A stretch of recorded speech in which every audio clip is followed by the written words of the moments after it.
बिहार की रुपौली विधानसभा सीट पर 10 जुलाई को उपचुनाव हुआ था। इस सीट पर हुए उपचुनाव का नतीजा आज यानी कि 13 जुलाई को आने वाला है। आज 11 प्रत्याशियों की किस्मत का फैसला होगा, लेकिन इस चुनाव में त्रिकोणीय मुकाबले के आसार हैं।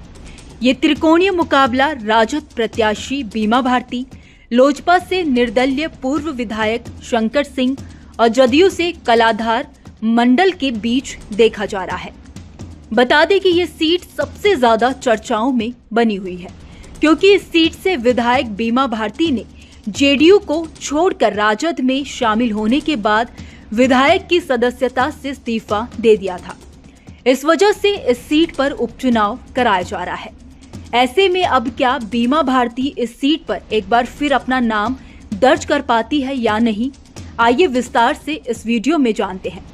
साथ ही ये भी जानेंगे कि बीमा भारती के लिए क्या चुनौतियां हैं। बिहार की रुपौली सीट पर हो रहे उपचुनाव में रोचक मुकाबला देखने को मिल रहा है। राजद उम्मीदवार बीमा भारती, जदयू प्रत्याशी कलाधर मंडल और लोजपा से शंकर सिंह के बीच कड़ा मुकाबला है। 10 जुलाई को इस सीट पर वोटिंग हुई। 2020 के विधानसभा चुनाव की तुलना में इस बार वोटिंग प्रतिशत में गिरावट आई है।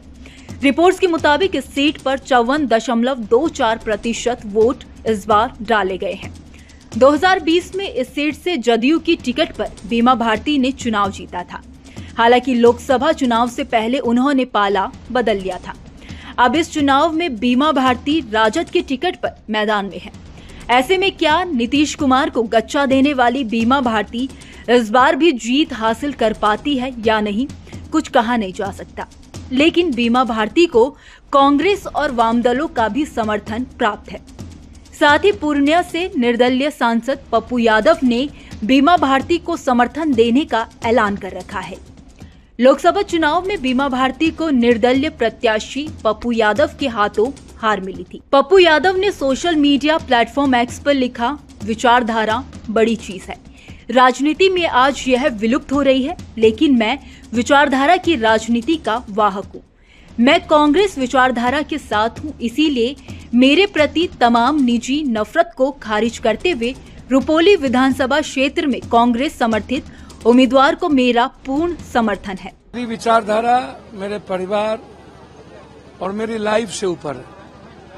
मेरे जीवन पर कॉमन मैन का, मिडिल क्लास का, गरीब का अधिकार। रुपौली 20 साल तक आप डबल इंजन की सरकार रहे, दोनों रहे तब भी रहे। फिर रुपौली के समाज के लोग इतने अपेक्षित क्यों? कांग्रेस की आइडियोलॉजी जहां खड़ी रहेगी, पप्पू यादव वहां खड़ा रहेगा।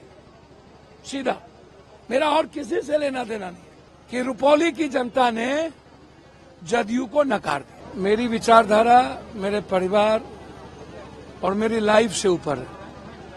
मेरे जीवन पर कॉमन मैन का, मिडिल क्लास का, गरीब का अधिकार, और मैं वही करता हूं जो सोसाइटी को अच्छा लगता है। रुपौली एक निहायत है गरीब, अत्यंत पिछड़ा जाति, पिछड़ा और माइनॉरिटीज का इलाका है। 20 सालों से रुपौली ने जदयू को वोट दिया लगातार 5 बार, और 20 सालों से आपकी सरकार है। इतना पिछड़ा 20 सालों में क्यों है?